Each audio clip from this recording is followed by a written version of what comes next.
The temperature had dropped to 20 below zero, and Jacob Reinhardt watched through his window as the Hendersons stumbled through the snow toward his cabin, the same couple who 3 months earlier had called him a coward for building under a rock. Their own cabin, exposed on the ridge above, had collapsed under the weight of ice 2 days into the blizzard. Before we continue, let us know in the comments where you're watching from, and if frontier survival stories like this fascinate you. Hit that subscribe button, because tomorrow's episode reveals an even more impossible innovation that saved an entire settlement. The ice made a sound Jacob Reinhardt would never forget. It started as a low groan, almost musical, like wind through canyon rocks. Then came the crack, sharp and violent, cutting through the howling storm. Jacob was 300 yards from his family's cabin when the roof gave way. He had been checking the trapline along the creek, a task his father had assigned him. That morning, despite the worsening weather, the storm had intensified throughout the day, transforming from heavy snow into something far more dangerous. Freezing rain had begun falling around noon, coating everything in layers of clear, heavy ice. Jacob heard the collapse, but couldn't see it through the white chaos of wind and snow. He ran anyway, his 17-year-old legs fighting through drifts that reached his thighs in places. The cold burned his lungs with each gasping breath. When he finally reached the clearing where the cabin stood, or had stood, the scene stopped him completely. The structure his father had built 6 years earlier, the cabin that had sheltered their family through 5 Montana winters, had been crushed under the weight of accumulated ice and snow. The peaked roof, designed to shed snow efficiently in theory, had collected ice that bonded to the wood shingles, adding hundreds of pounds of weight the ridge beam couldn't support. The center beam had snapped. The roof had folded inward like cupped hands closing. The log walls, no longer supported from above, had buckled outward at the corners where the notched joints had always shown slight movement. Jacob's parents had been inside preparing the evening meal. His father Henrik, a competent trapper and homesteader who had brought the family west from Ohio in 1836, had survived rivers, bears, and harsh winters. His mother Greta, strong and practical, had managed their household with the efficiency that frontier life demanded. The collapse had killed them both instantly. No amount of frontier toughness or survival skill mattered when the shelter itself became the weapon. Jacob dug through the wreckage for 2 hours, working with desperate strength fueled by hope that faded with each minute. The storm continued its assault, coating him in ice as he pulled apart frozen logs and shattered timber. When he finally uncovered their bodies, both were already stiff with cold and death. The storm that night reached temperatures near 30 below zero. Jacob couldn't bury them in frozen ground, so he wrapped their bodies in canvas and placed them in the root cellar that had somehow remained intact beneath the collapsed structure. He spent that night in the small trapping shed 50 yards from the ruined cabin, a space barely large enough to stand in, with walls too thin to provide real warmth. He kept a small fire burning and didn't sleep. The storm screamed outside while Jacob sat on a wooden crate, staring at flames, trying to understand how a roof could fail so completely. His parents had built according to accepted frontier methods. They had followed the same construction techniques every other homesteader used. The cabin had been sound by all conventional standards, yet it had killed them as surely as any bear or winter exposure. Something was wrong with how people built in this country, and that wrongness had just made Jacob an orphan. The storm broke on the 3rd day. Neighbors arrived within hours, alerted by Jacob's absence from the weekly supply exchange at Miller's trading post. Word traveled fast in scattered frontier communities where survival often depended on mutual awareness. Samuel Henderson rode in first, a thick-built man of 42 who owned the largest homestead in the region. His wife Martha followed on a second horse, bringing food and practical sympathy. Others came throughout that day. The trapping community numbered perhaps 30 souls, spread across 50 square miles of Montana territory. They buried Henrik and Greta Reinhardt on a hillside overlooking the creek where Jacob's father had run his most productive trap lines. The ground had frozen solid, so the men worked in shifts with picks and shovels, breaking through 18 inches of iron-hard earth. It took 6 hours to dig graves deep enough to prevent animals from disturbing them. A traveling preacher happened to be wintering at the Miller Post, so they saw. Reinhardt's received proper funeral words. Jacob stood silent throughout the service, his young face showing no tears but carrying an expression that made several of the older women uncomfortable. It wasn't grief exactly, it was focus, like a man working through a complex problem in his mind. After the burial, the community gathered at what remained of the Reinhardt cabin to salvage what they could and discuss Jacob's future. Most assumed he would need to be taken in by another family or perhaps sent back east to relatives if any existed. Jacob had other concerns.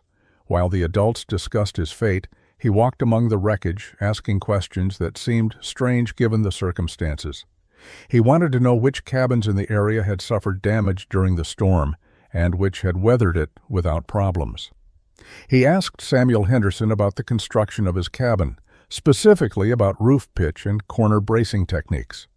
He asked Martha about ice accumulation patterns she had observed on different structures. Samuel answered with patient tolerance, assuming the boy was in shock and grasping for distraction from his loss. Other men exchanged glances that suggested they thought grief had addled Jacob's thinking. One doesn't discuss engineering principles at a funeral gathering, but Jacob persisted with quiet intensity. He asked Thomas Brenner, whose cabin sat in a valley bottom, whether his roof had shown any stress during the ice storm. He asked old Duncan MacLeod, a Scots trapper who had built his shelter against a large boulder, whether he had noticed temperature differences between his cabin and others. The questions revealed a pattern of thinking that made the older settlers uncomfortable. Jacob wasn't just grieving. He was gathering data, analyzing structural failures and successes across multiple examples. At 17, newly orphaned, he was conducting what would later be called an engineering study. The community saw it as peculiar behavior from a boy who should have been weeping for his parents. They couldn't understand that Jacob's way of honoring the dead was to ensure their manner of death never repeated itself. Spring arrived late in the Montana high country. Snow remained on north-facing slopes well into May of 1842. Jacob spent those months in a pattern that confused and then worried his neighbors. The Hendersons had taken him in temporarily, giving him space in their cabin's small loft. Samuel expected the boy to grieve, recover, and then begin planning a conventional future, perhaps joining another trapper's operation or signing on with one of the trading companies. Instead, Jacob rose each morning before dawn and disappeared into the wilderness, carrying only basic supplies and a leather journal he had purchased from Miller's trading post, using money from his father's small savings. He was mapping failures and successes across the entire region. Jacob traveled to every homestead, trapping cabin, and shelter within a 50-mile radius. He introduced himself politely, explained that he was studying building techniques to understand what had killed his parents, and asked permission to examine structures and ask questions. Most people granted his requests out of sympathy. Some thought him touched by tragedy, pursuing an obsession that would eventually fade. A few recognized intelligence in his questions but couldn't understand where it was leading. Jacob documented everything in his journal using careful drawings and notes. He sketched roof angles, corner construction methods, wall thicknesses, and foundation techniques.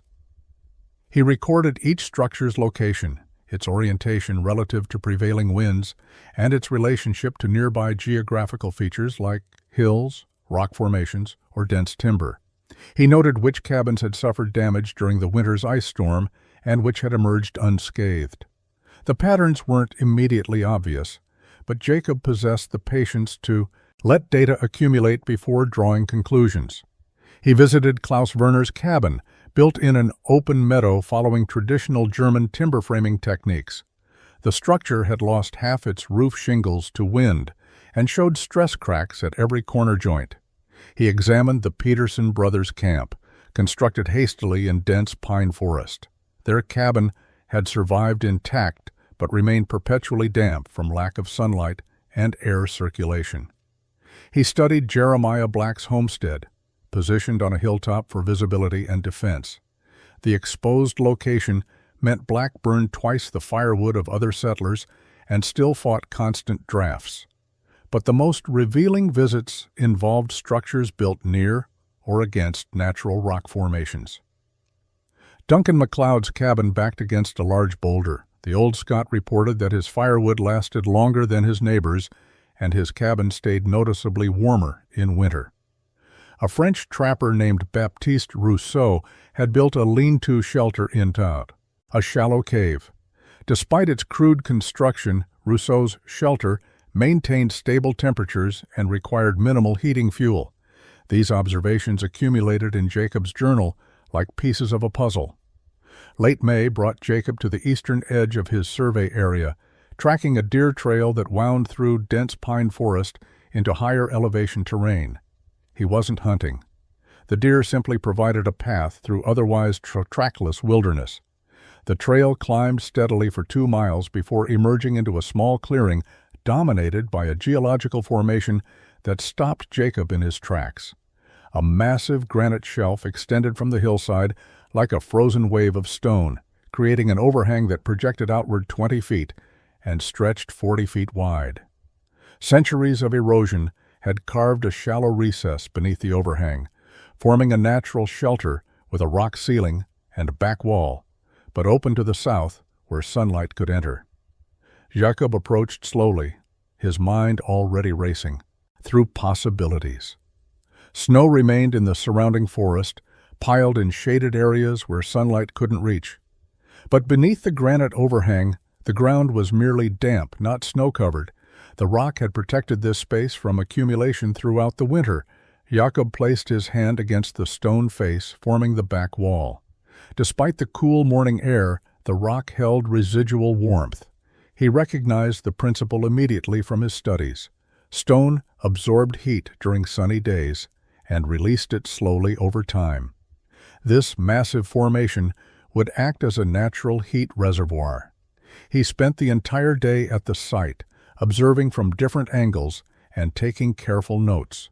Wind blowing across the clearing was deflected upward by the rock overhang. The sheltered space beneath experienced almost no direct wind, only gentle air movement that wouldn't create the drafts that plagued conventional cabins. Rain falling from the sky would hit the overhanging rock ledge and drain away. From the protected area beneath, snow would accumulate on top of the formation, but never directly on a structure built underneath. The roof of a cabin positioned here wouldn't bear snow load because the rock shelf would catch it first. Jacob walked the perimeter of the clearing, studying sight lines and approaches. The location offered clear views in 3 directions, while the hillside protected the 4th. A small spring emerged from rocks 50 yards east, providing water without requiring construction directly beside it where flooding might occur. The more Jacob examined this place, the more advantages revealed themselves. A cabin built here would need only 3 walls. The granite formation would serve as the 4th wall, eliminating material costs and construction time while providing superior insulation and structural support.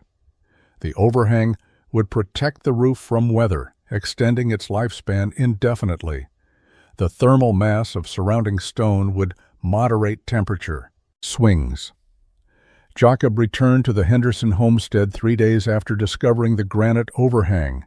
He had spent the intervening time at the site, sleeping rough under the rock shelf to experience how the space behaved through day-night temperature cycles. The results confirmed his theories. Even without fire or shelter, the protected area beneath the overhang remained noticeably warmer than exposed locations. Morning frost that coated the surrounding forest never formed in the sheltered recess. Jacob woke each morning certain of what he needed to do next. He needed to claim this land and build a cabin that incorporated the rock formation as fundamental structure rather than obstacle to work around. Samuel Henderson was mending harness leather when Jacob announced his intention to file a homestead claim. The older man looked up with genuine surprise.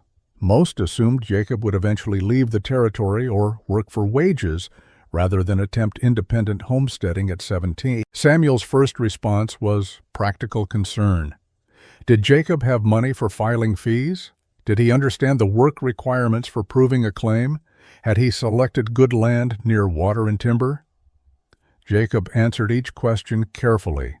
He had $83 remaining from his father's savings, enough for fees and basic supplies. He understood the requirement to build a dwelling and cultivate land within specified time frames. And yes, he had selected land, though its qualities might not seem obvious at first examination. Samuel offered to accompany Jacob to the land office at Miller's trading post, a gesture of support that Jacob appreciated but also recognized as protective oversight. The ride took 4 hours through mountain terrain, still muddy from snowmelt. At the post, they found the land agent, a thin bureaucrat named Cyrus Webb, who managed claims for the territorial government. Jacob described the location of his intended claim using landmarks and approximate distances. Webb consulted his crude maps and frowned. The land Jacob described was high-elevation terrain, heavily forested, far from established trails, not prime homestead property by conventional assessment.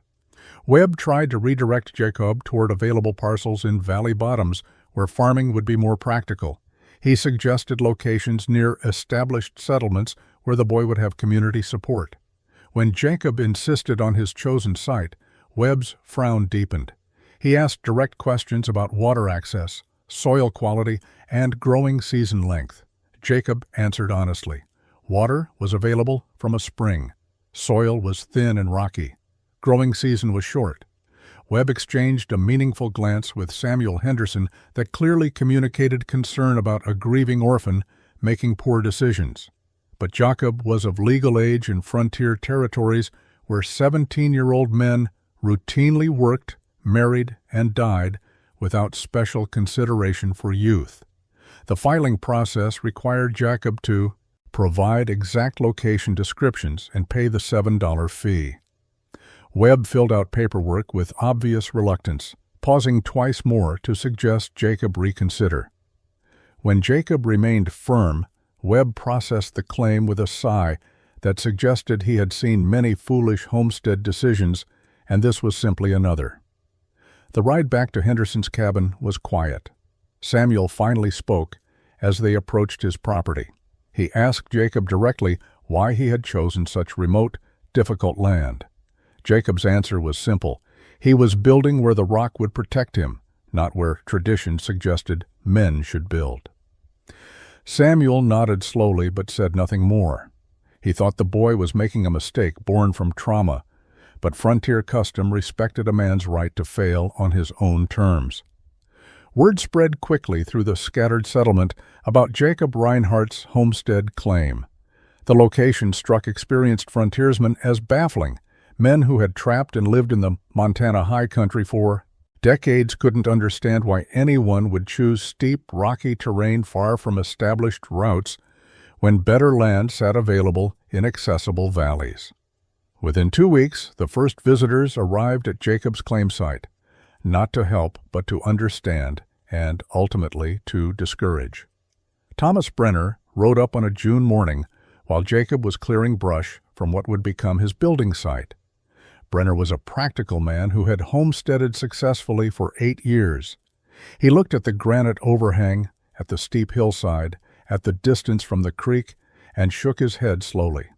He tried to explain to Jacob why this location violated every principle of sound homestead selection. Hauling building materials uphill would triple the work. Living far from water meant daily effort just to meet basic needs. The elevation meant shorter growing seasons and harsher winters. Brenner spoke with genuine concern, believing he was saving a young man from years of unnecessary hardship. Jacob listened politely and thanked Brenner for his advice, but continued clearing brush. Brenner left confused and slightly offended that his expertise had been dismissed by a boy barely old enough to grow a proper beard. Samuel Henderson brought his wife Martha to see the site a few days later. Martha was a kind woman who had shown Jacob considerable sympathy after his parents' death. But even her kindness couldn't mask her dismay at what she saw. She asked Jacob gently why he insisted on building in what looked like a cave when proper cabins stood in open clearings where sunlight could reach them. Jacob tried to explain about thermal mass and wind protection, about snow load distribution and structural integration with natural features. Martha nodded politely but clearly understood none of it. She saw a boy hiding under a rock, not an engineer applying principles the community didn't recognize. By late June, when Jacob began cutting logs for construction, the mockery had evolved from concerned advice to open ridicule. Men gathering at Miller's trading post spoke of young Reinhardt building his burrow and the orphan boy who thinks he's a badger. The joke spread. Trappers passing through the area made detours to see the fool cabin being built under a rock ledge. Some came in groups, treating it as entertainment. They stood at the clearing's edge, making comments just loud enough for Jacob to hear while he worked. They questioned whether he planned to hibernate come winter. They suggested he might as well dig holes in the ground like a prairie dog if he was going to abandon human dignity. Samuel Henderson, despite his own doubts, tried to moderate the worst of it. At a community gathering in early July, he spoke up when the mockery became particularly harsh. A trapper named Roy Simmons had been entertaining others with an elaborate story about how Jacob was reverting to primitive cave dwelling because grief had broken his mind. Samuel interrupted to point out that Jacob was working harder than most men twice his age and deserved respect for his effort, even if his methods seemed unconventional. The rebuke silenced the immediate laughter, but did nothing to change underlying opinions. Later that night, Samuel pulled Jacob aside. Jacob began construction in mid-July of 1842, working alone except for occasional assistance from Samuel Henderson, who helped despite his reservations. The first task involved clearing the building site and establishing level foundation points. Jacob rejected the common practice of simply setting logs directly on ground. He dug a shallow trench around his planned perimeter and filled it with carefully selected rocks, creating a base that would prevent settling and keep bottom logs away from ground moisture. The work was slow and methodical. Other homesteaders watched his preparation process with growing impatience. A normal cabin foundation took half a day. Jacob spent 2 weeks on his. The most radical aspect of Jacob's design became apparent when he began setting wall logs. Traditional frontier cabins were 4-walled structures, square or rectangular, with each wall built independently and joined at corners using notched log techniques. Jacob's cabin had only 3 walls. The massive granite formation served as his 4th wall, the northern exposure that would face the worst winter weather. He fitted his first logs directly against the stone face, using the natural irregularities in the rock to create additional weatherproofing. Where gaps existed between wood and stone, he packed them with a mixture of clay and moss that would harden into a permanent seal. Visitors arrived regularly to observe and criticize this unconventional approach. Duncan MacLeod, the old Scots trapper whose own cabin backed against a boulder, understood what Jacob was attempting, but questioned whether the boy had the skill to execute it properly. MacLeod explained that integrating wood structure with stone required precise fitting and understanding of how different materials expanded and contracted with temperature changes. Get it wrong, and the cabin would leak cold air all winter. Jacob listened carefully to MacLeod's technical advice, one of the few productive conversations he had during the entire building process. Most other visitors simply mocked. Roy Simmons became Jacob's most persistent critic. Simmons was a loud man who had survived 10 years in the mountains through luck and bluster rather than particular skill. He appointed himself as spokesperson for common sense, visiting Jacob's site twice weekly to explain loudly why 3-walled cabins violated the natural order of proper construction. A cabin needed 4 walls because that's how cabins were built, had always been built, and always should be built. Simmons couldn't articulate why 4 walls were necessary beyond tradition and appearance. His arguments amounted to insisting that deviation from standard practice was inherently wrong. The ridicule intensified when other homesteaders realized Jacob's approach meant he needed perhaps 30% less timber than conventional construction. Simmons loudly proclaimed that Jacob was simply lazy, trying to avoid honest work by building an inadequate structure. The accusation stung because Jacob was working harder than any of his critics, spending 12 to 14 hours daily on construction tasks. But frontier culture valued certain kinds of labor over others. Cutting and hauling logs was respected work. Carefully selecting and fitting materials was viewed as finicky waste of time. Jacob's meticulous approach to chinking, his hours spent shaping contact surfaces between logs and stone, his careful attention to details others considered trivial, all of this registered as suspicious behavior rather than craftsmanship. Jacob understood principles that had no names in frontier vocabulary. He couldn't explain thermal mass using scientific terminology, because he had never studied physics in any formal sense. But he understood through observation and intuition that heavy materials absorbed heat during warm periods and released it slowly during cold periods. The massive granite formation behind his cabin represented millions of pounds of stone that would capture summer warmth and radiate it back through winter months. No wooden wall could provide equivalent thermal performance. His neighbors saw rock as merely rock. Jacob saw it as a heat battery that would keep him alive when temperatures dropped below zero. The log selection process revealed another divide between Jacob's approach and standard practice. Most builders used whatever trees were convenient, accepting significant variation in log diameter and straightness. Jacob spent 3 weeks identifying, cutting, and hauling logs that met strict criteria.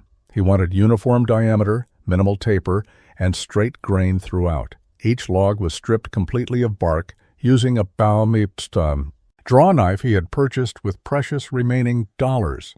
The bark removal was back-breaking work that other builders skipped because bark provided minor additional insulation and saved time.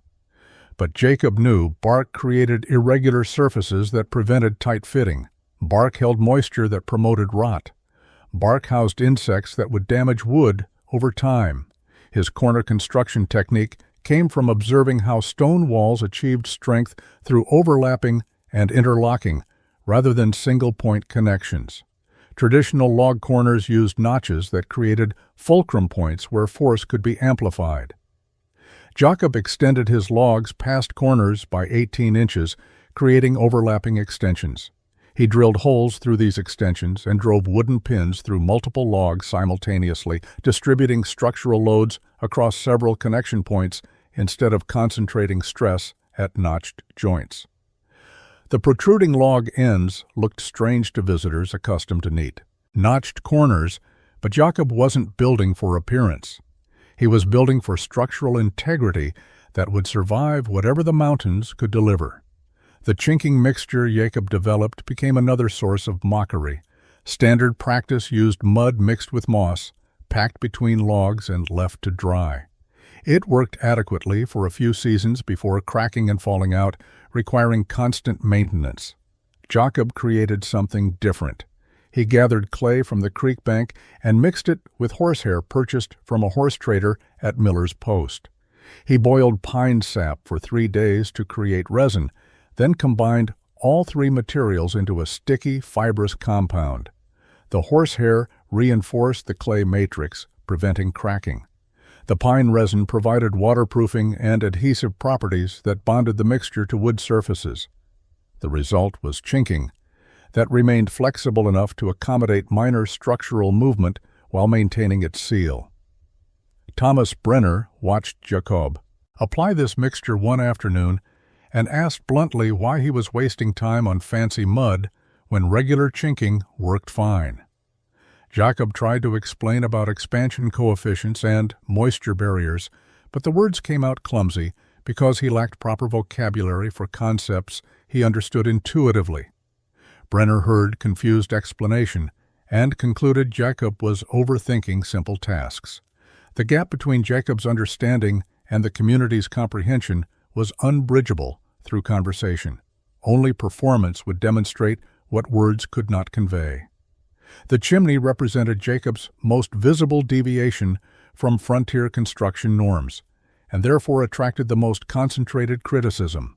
Standard cabin chimneys were crude affairs built from mud and sticks, adequate for venting smoke, but prone to deterioration and fire risk. Wealthier homesteaders sometimes built stone chimneys, but even these followed simple designs that prioritized function over efficiency. Jacob spent 2 full weeks gathering flat stones from the surrounding hillside, selecting each piece for size, shape, and how it would fit into the structure he envisioned. He rejected hundreds of stones that other builders would have used without hesitation, searching for pieces that would interlock naturally and create stable courses without excessive mortar. The chimney's position confused visitors. Jacob placed it not in the cabin's center, where heat distribution would be optimal, but integrated into the junction between his wooden front wall and the granite back wall. The placement seemed to waste the rock formation's thermal advantages. But Jacob understood something about draft and heat flow that his critics did not. By positioning the chimney where stone met wood, he created a thermal bridge. Heat from the fire would warm the stone chimney structure, which would conduct that warmth into the massive granite formation behind it.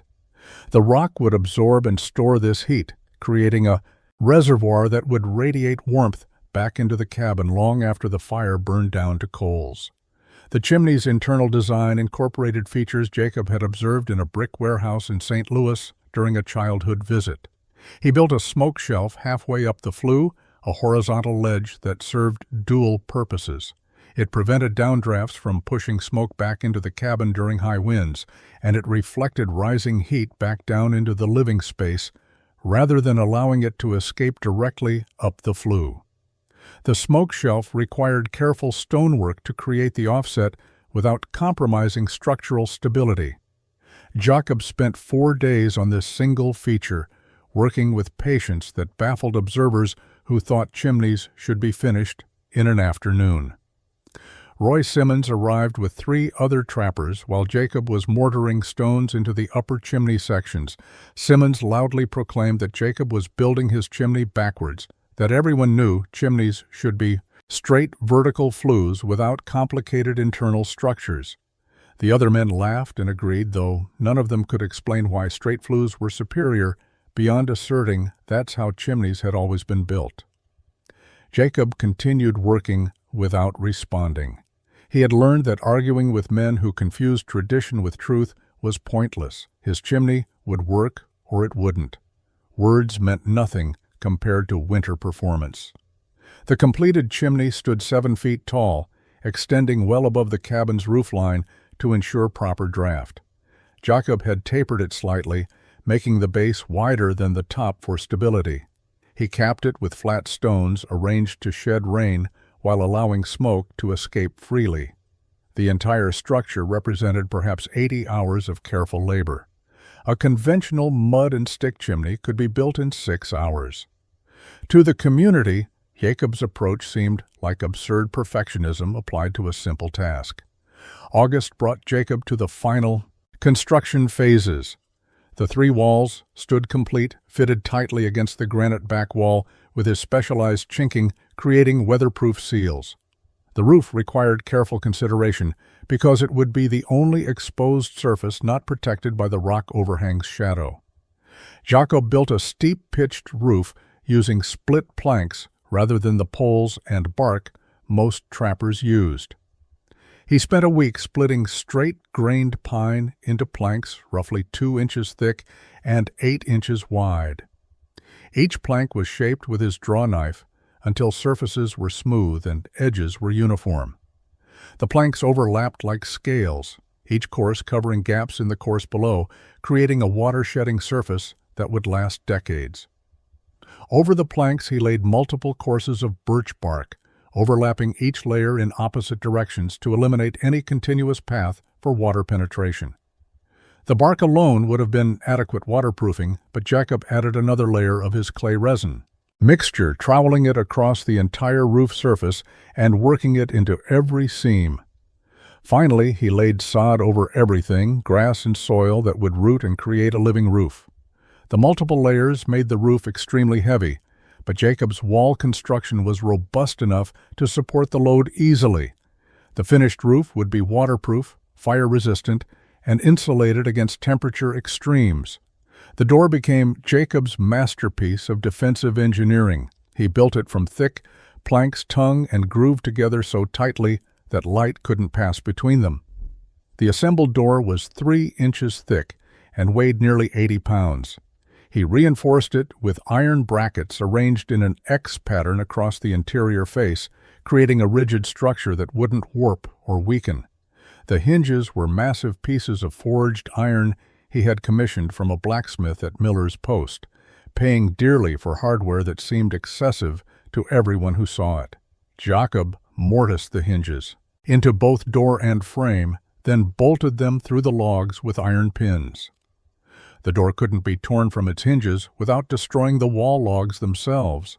The window was small and positioned high, only 12 inches square and set 6 feet above the interior floor level. Jacob built a thick shutter reinforced with iron brackets matching his door construction. Behind the shutter, he installed canvas treated with multiple coats of his resin mixture, creating a translucent but tough barrier that would allow diffused light while providing protection. The window's small size and high placement seemed paranoid to visitors, but Jacob remembered his father's cabin and how the conventional window had become a structural weak point during the collapse.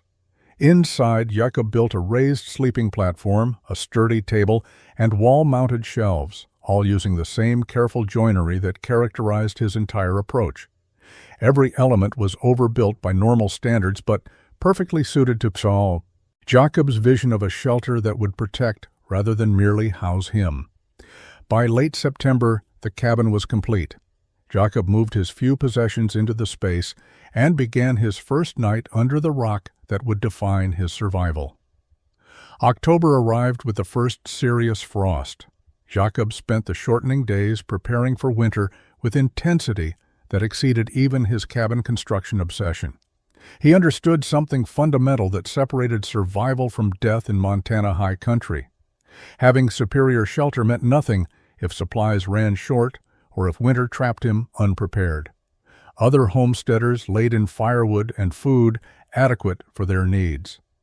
Jacob prepared as though he would be feeding and warming multiple people through extended crisis, though he couldn't have articulated why this felt necessary. The firewood operation became legendary among the scattered settlement. Jacob cut, hauled, and stacked cord after cord of seasoned pine and fir. He worked from dawn until darkness made further labor impossible, taking only brief breaks for meals. By mid-October, he had accumulated firewood sufficient for 3 normal winters. Other trappers passing his claim shook their heads at the excessive piles stacked against his cabin walls under the protective rock overhang. The wood stayed perfectly dry there, sheltered from rain and snow by the granite shelf above. Samuel Henderson commented that Jacob was preparing like a man expecting to feed an entire fort through a siege. The observation was more accurate than Samuel realized. Food storage received equal attention. Jacob had hunted throughout summer, smoking and drying venison, until he had preserved meat enough for 6 months of normal consumption. He purchased flour, salt, coffee, and beans from Miller's Post, spending money carefully, but without the parsimony most young homesteaders practiced. He dug a root cellar into the hillside adjacent to his cabin, using the natural cold storage properties of earth. To preserve vegetables, he had traded labor to obtain from valley farmers. The cellar was deeper and more elaborate than necessary for one person. Jacob built shelving that could hold supplies for a family, not a solitary trapper. His trap lines were set strategically within a 3-mile radius of his cabin, close enough that he could check them and return home within a few hours, even in deep snow. Most trappers ranged farther, maximizing territory to increase fur harvest. Jacob prioritized security over maximum profit. He wanted to be able to reach shelter quickly if weather turned dangerous or if injury struck while he worked alone. The conservative approach cost him potential income, but reflected his engineering mindset applied to operational planning. Eliminate unnecessary risk. Build margins of safety into every system. November brought the first significant snow. 6 inches fell overnight, covering the surrounding forest in white silence. Jacob woke to discover that snow had piled deep in the clearing around his cabin, but barely dusted the protected area directly beneath the rock overhang. The granite shelf had intercepted falling snow exactly as he had predicted months earlier when he first discovered this location. His cabin sat in a zone of protection, while the wilderness beyond struggled under increasing winter burden. Inside, the temperature remained comfortable even before he built the morning fire. The stone walls radiated stored heat from the previous day's sun. December 4th, 1842 began with unsettling stillness. Jacob woke to air that felt wrong, pressure changes he couldn't name, but recognized instinctively from 7 years living in mountain country. The sky showed uniform gray from horizon to horizon, not the varied cloud patterns of normal weather systems. The temperature had risen slightly overnight, unusual for early December when cold typically intensified. Birds that normally called from the pine forest were silent. His dog, a young female he had named Freya, refused to leave the cabin's immediate vicinity, staying close to the door with nervous attention focused on the southern sky. By noon, the first snow began falling, not the large, lazy flakes of typical snowfall, but small, hard pellets driven by wind that arrived suddenly and built quickly into sustained force.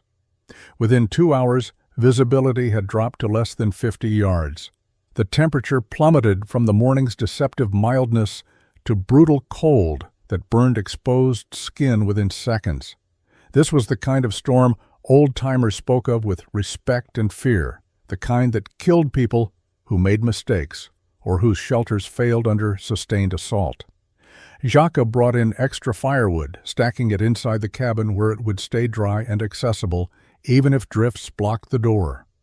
He checked his water supply, filling every container he owned from the spring before the weather made that short journey dangerous.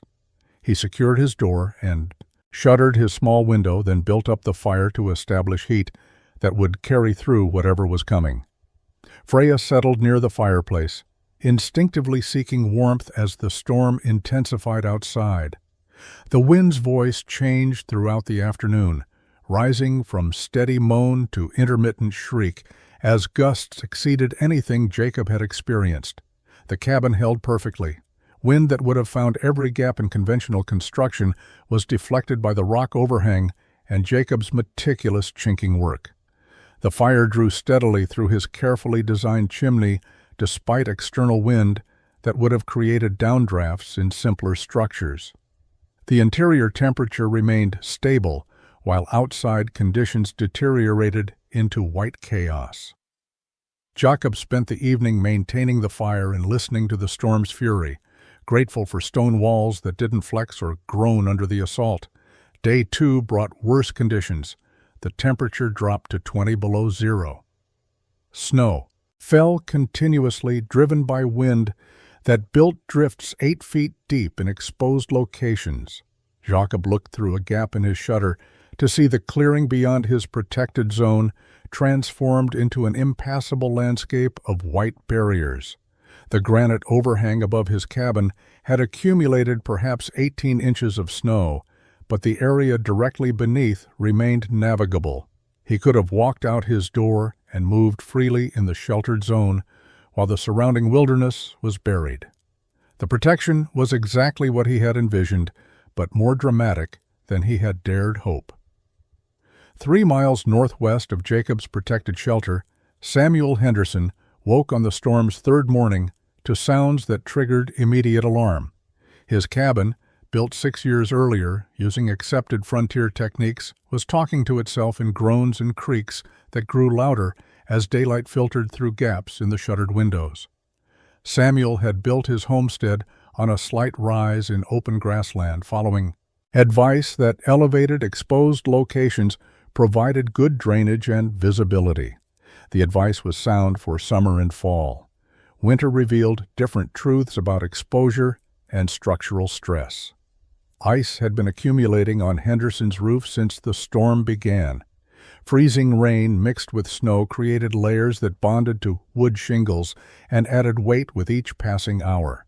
The roof's pitch was adequate for shedding normal snow, but ice adhered rather than sliding free. By the third morning, the roof carried an estimated 800 pounds of accumulated ice and compressed snow distributed across a structure designed to support perhaps half that load.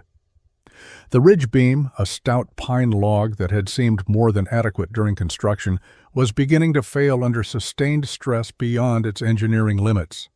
Martha Henderson heard the ominous sounds and understood their meaning even before her husband moved from the bed. She had lived through enough winters to know what overstressed timber sounded like.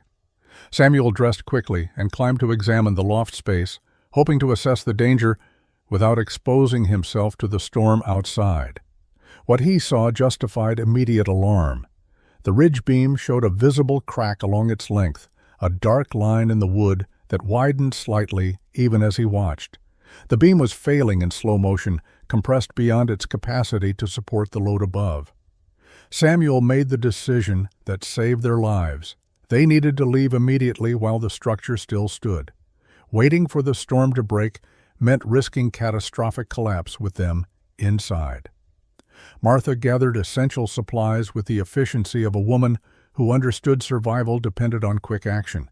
They dressed in every warm garment they owned, layered against cold that would kill exposed humans within hours. Samuel loaded his rifle, though he knew it would be useless against weather. They opened the door to face the blizzard's full fury, choosing known danger over uncertain timing of structural failure. The collapse came 19 minutes after they stumbled into the white chaos. The ridge beams snapped with a crack audible even over wind noise. The roof folded inward, bringing walls down in a cascading failure that destroyed the cabin's interior completely. The Henderson homestead, representing 6 years of labor and investment, was reduced to wreckage in less than 30 seconds. Samuel and Martha, fighting through waist-deep drifts, heard the collapse behind them, but didn't look back.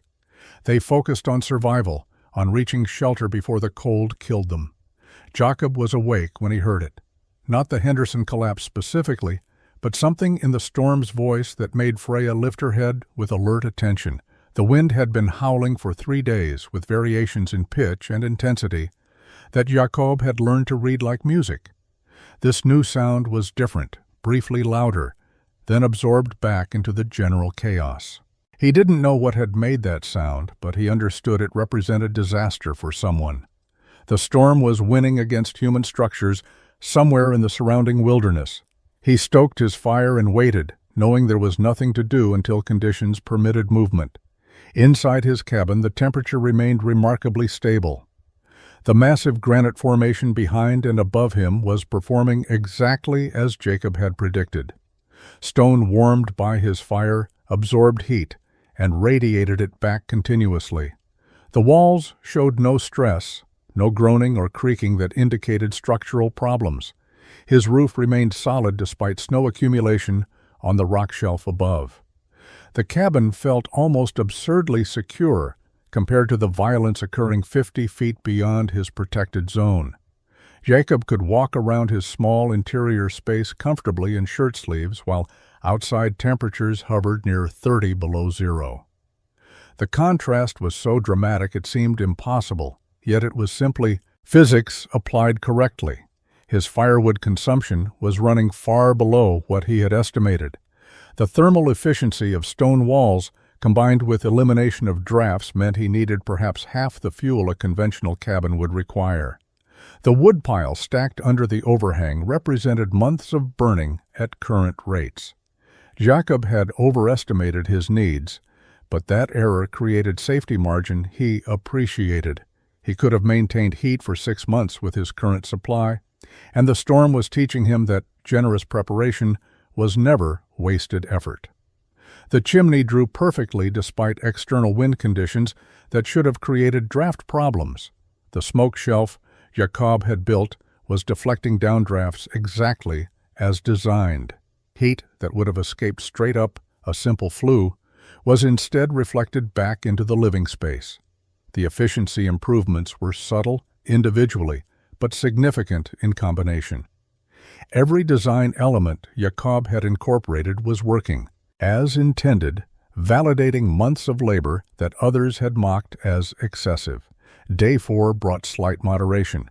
Wind decreased from sustained shriek to intermittent gusts. Snow continued falling, but less heavily than previous days. Visibility improved from near zero to perhaps 100 yards during breaks between squalls. Jacob ventured outside to check his immediate surroundings. The contrast between protected and exposed areas was stark. Beneath the rock overhang, snow depth measured perhaps 2 feet. 10 yards beyond the overhang's edge, drifts reached 8 feet deep, sculpted by wind into baroque shapes that made the landscape unrecognizable. Travel would be nearly impossible until the storm fully broke and some consolidation occurred. Day 5 brought the desperate. Jacob was clearing snow from his door area when Freya barked with the specific alarm tone that indicated approaching humans. He looked up to see 2 figures struggling through the deep snow at the clearing's edge, moving with the exhausted determination of people who had no choice but to continue. As they drew closer, Jacob recognized the Hendersons despite their ice-crusted clothing and exhausted appearance.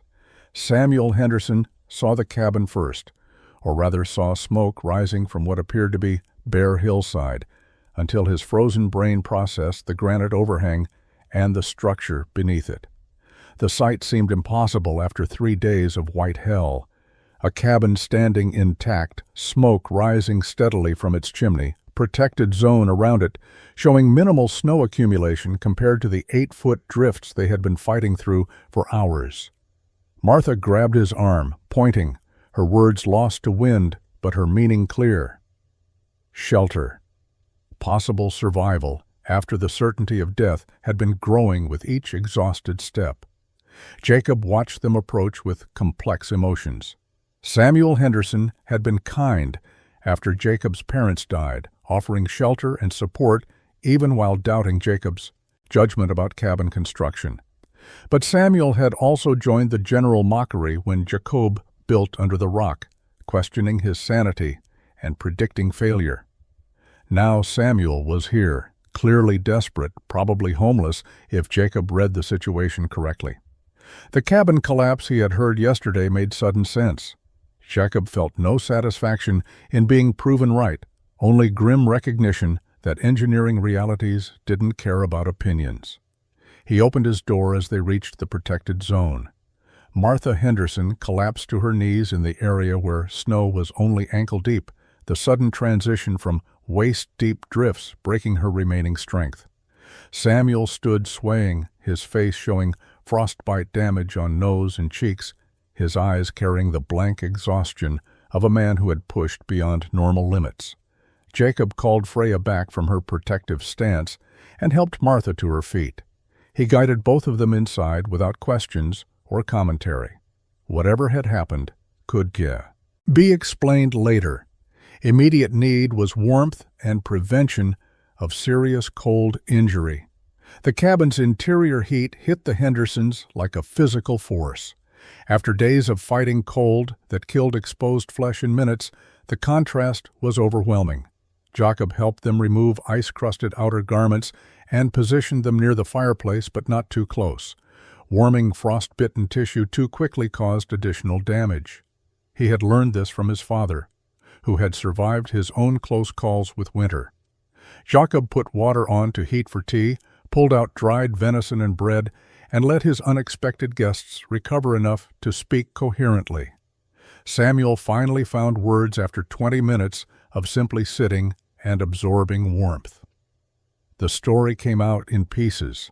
the ice storm, the roof sounds, the decision to evacuate, the collapse behind them, 2 days sheltering in their trapping shed, inadequate structure that barely kept them alive.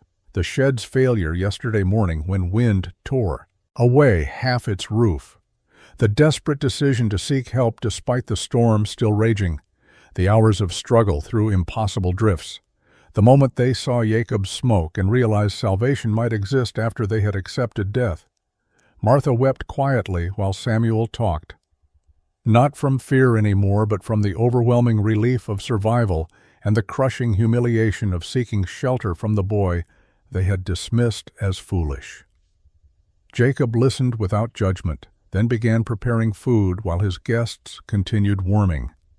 His cabin, built for 1 person, was comfortably sheltering 3 because the thermal efficiency exceeded anything conventional construction could achieve.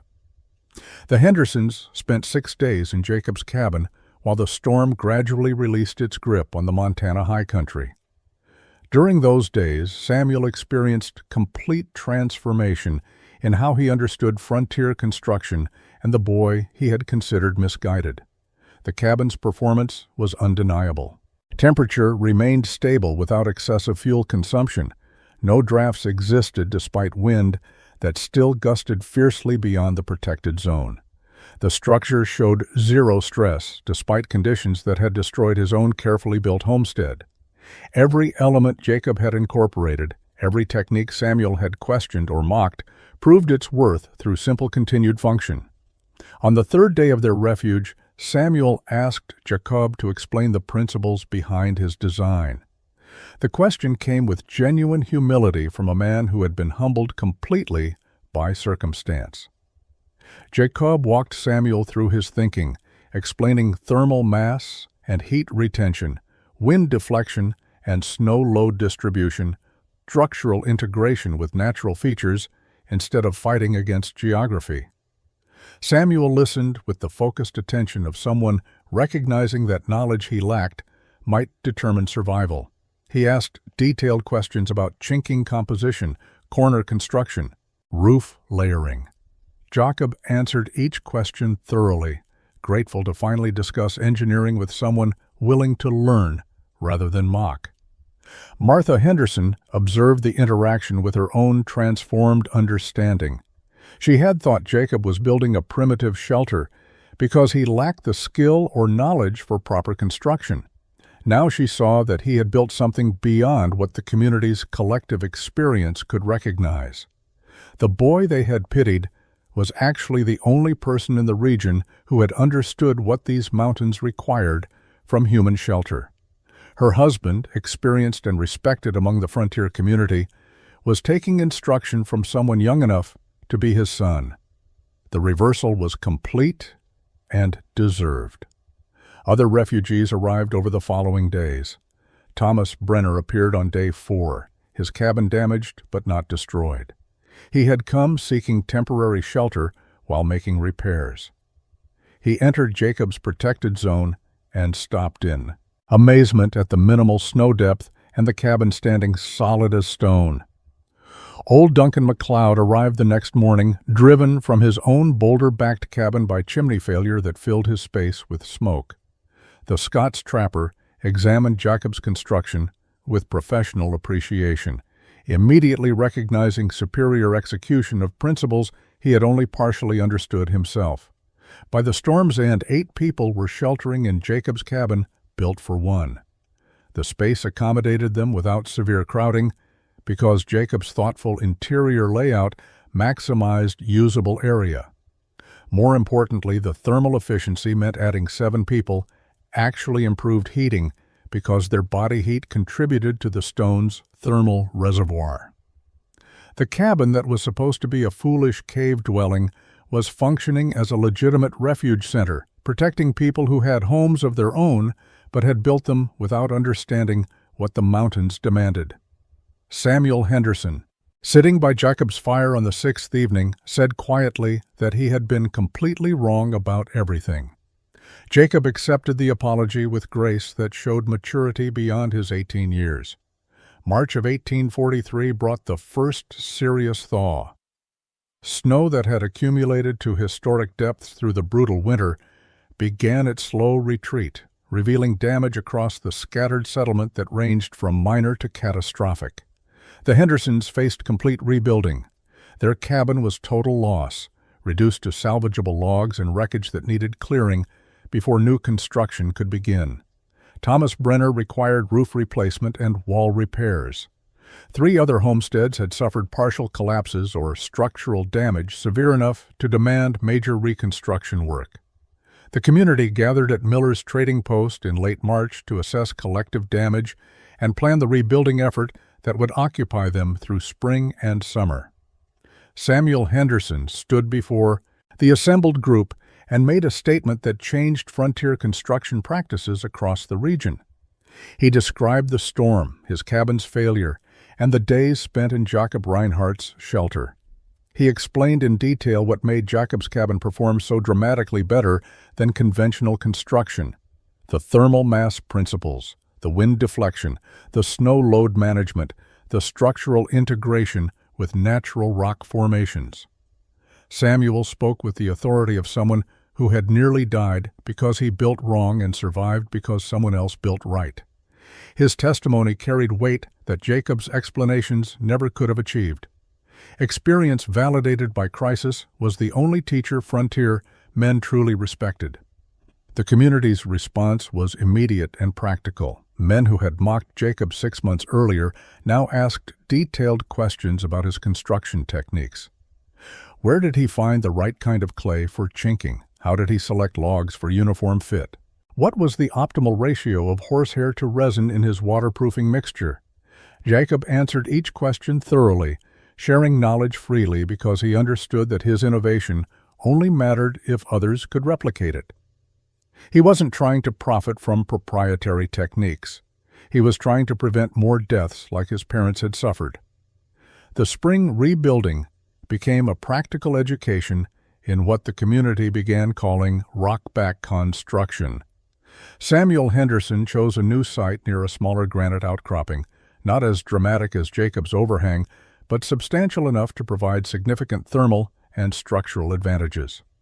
Jacob spent 3 weeks helping Samuel design and begin construction using the principles that had saved Henderson's life. Other homesteaders began scouting their properties for rock formations they had previously ignored or considered obstacles. Perspectives shifted completely. What had been viewed as undesirable terrain features were now recognized as potential structural assets. By summer's end, 4 new rock-integrated cabins were under construction across the settlement.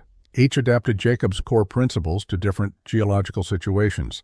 Some backed against large boulders, like Duncan MacLeod's original cabin. Others utilized cliff overhangs or rock walls. The specific implementations varied, but the fundamental understanding remained consistent. Work with the landscape's natural features, rather than imposing purely human designs that ignored local geology and climate. The shift represented genuine innovation, spreading organically through a community that had learned through harsh experience. Jacob Reinhardt lived in his granite-sheltered cabin for 43 years. He married in 1847, bringing his wife Anna to the shelter that had become legendary throughout the Montana Territory. They raised 4 children under the rock overhang that had saved Jacob's life and launched a construction revolution across the high country. The cabin that others had mocked as a cave dwelling became a warm, secure home where children grew up protected from the mountain's worst fury. Anna often said she felt safer in their stone-backed cabin than she had in her parents' conventional homestead in the valley below. The innovation spread far beyond the immediate settlement. Trappers and prospectors moving through the region saw rock-integrated cabins and asked about their construction. The story of the 1842 blizzard and the boy whose engineering saved lives became frontier legend, told and retold until details blurred but core lessons remained clear. By the 1850s, rock-back cabins were recognized throughout the northern Rockies as superior construction for mountain environments. The techniques weren't universal because many locations lacked suitable rock formations, but where geology permitted, builders sought stone integration as first priority rather than afterthought. Samuel Henderson became Jacob's most effective advocate, promoting rock-backed construction principles throughout his remaining years. He rebuilt successfully and lived another 31 years, always crediting the young man whose cabin had sheltered him when his own construction failed. Henderson's testimony, repeated at trading posts and community gatherings across Montana and Wyoming territories, carried the weight of someone who had experienced both failure and rescue. He never claimed to have developed the techniques himself, always directing credit to Jacob and encouraging others to learn from someone who understood mountains better than men twice his age. The specific innovations Jacob introduced became standard practice in alpine construction. Multi-layer roofing with living sod top layers. Clay horsehair resin chinking that remained flexible and waterproof for decades. Corner construction using pinned overlapping extensions rather than notched joints vulnerable to stress. Stone chimney design with smoke shelves for heat reflection and draft control. Each element represented improvement over conventional practice, and each was adopted by builders who recognized superior performance when they experienced it directly. Jacob died in March of 1885 at age 60, surrounded by family who had known only security under the stone that had defined their father's life. He was buried on a hillside overlooking his cabin, the granite overhang visible from his grave. His children maintained the property for another generation before eventually moving to the valleys where farming was more practical than trapping. The cabin itself stood weather-tight until the 1950s, sheltering prospectors, hunters, and eventually tourists who marveled at construction that remained solid after more than a century. Modern historians examining frontier construction innovation cite Jacob Reinhardt's rock-integrated cabin as an example of engineering genius emerging from tragedy and necessity rather than formal education. The principles he discovered through observation and applied through meticulous craftsmanship saved lives across decades and influenced construction practices throughout mountain regions. His legacy wasn't fame or fortune, but practical knowledge shared freely, transforming how people survived in one of the harshest environments the American frontier offered.